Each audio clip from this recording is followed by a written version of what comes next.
Hey, what's up? Welcome to the quick hitter version of Catch and Shoot 2.0, along with Otto Strong and Bruce Bernstein this week. I'm Aaron Berlin. This week on the show, Otto, Bruce, and I discuss some of the issues the league is dealing with when it comes to gambling and the integrity of the game.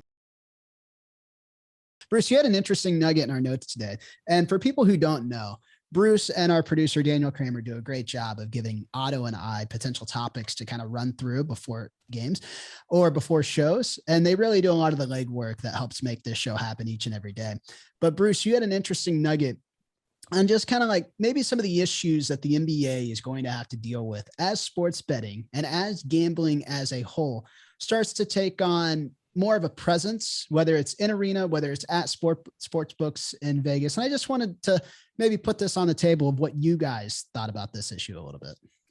It kind of grew out of the whole Zion Williamson story, because part of that story that we didn't really get into was the fact that there is definitely some question as to whether the team knew what his real physical condition was when he had this foot problem in the offseason, because there wasn't really a whole lot coming from the organization about it.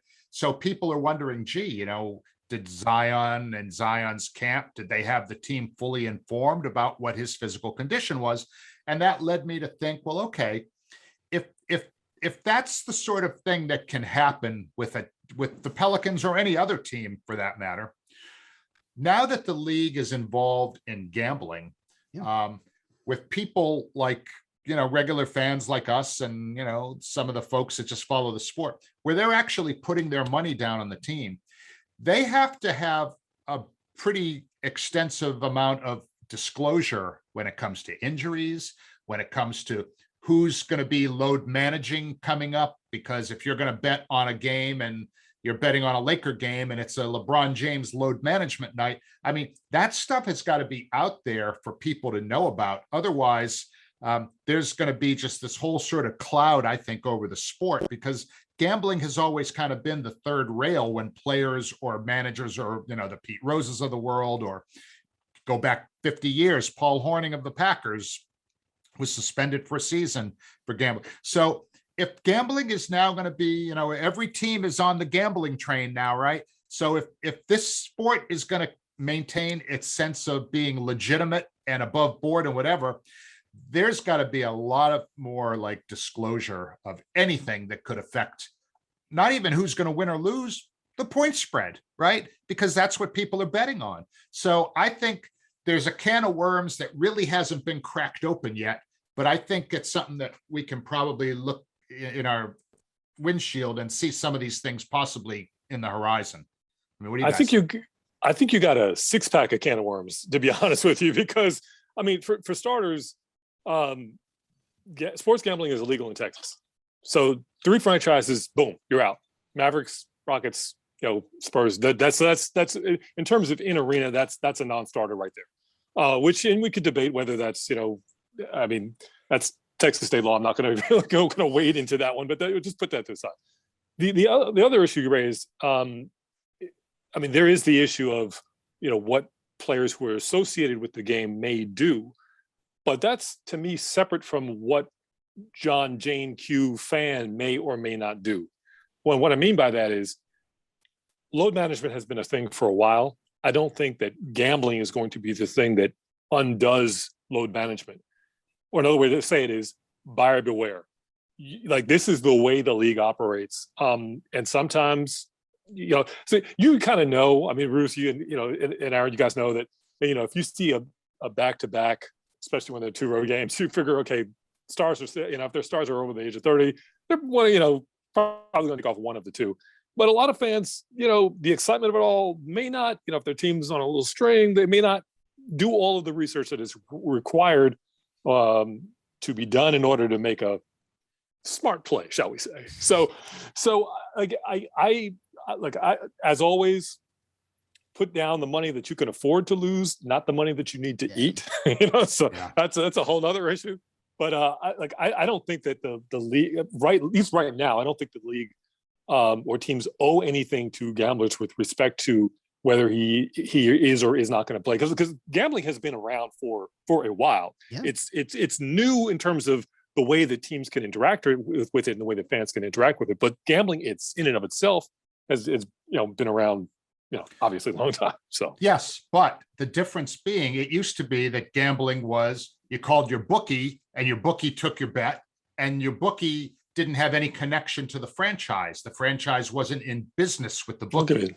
Now the franchises are in business with the various, DraftKings and the official, betting partner of the NBA. I mean, I don't know if that's who it is, but you've heard those commercials. Yeah. So now that you're a business partner, you could, all right, if you don't practice full disclosure, right? And you're right, a lot of fans are pretty sophisticated and they can kind of do some research, but it may well be, and I'm not accusing anybody of anything, but I'm just throwing this out there. It may well be that the leagues want there to be less information out there because in effect, they're the house. So if the people betting have inferior information to the house will theoretically do better over time. So, and that's another thing. So if the leagues opt not to practice full disclosure, or at least more disclosure, that's going to put a cloud over them too. Cause it's like, geez, these franchises, man, are they shady now? Are they like, not sending out information because they want the gamblers to be more ignorant of, what's going on? I'm just asking. It's an entirely different issue, but it's in the same vein of what the NBA is already dealing with.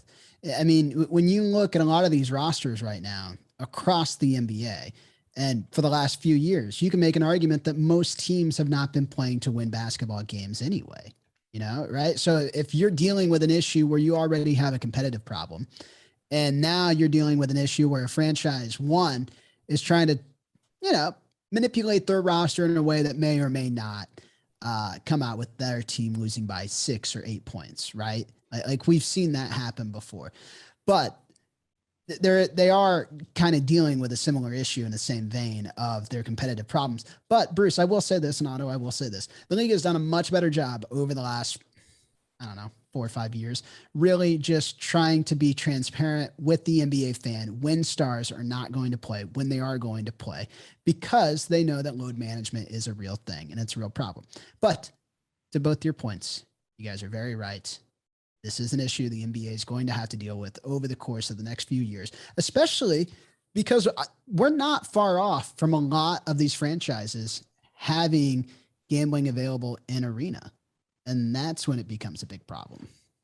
Look, it's the way I look at it, it's a product. You decide, you're determining or deciding whether you're going to buy something. Just like the jersey, just like the soda, the soft drink, the popcorn, or gambling. It's a product that you're deciding to enter into or not.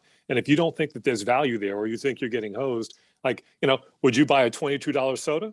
No, because it's a bad deal. And so much the same way, if I thought that this is just crazy, I don't know if my guys are going to play or not. I don't know, who the other team is bringing in.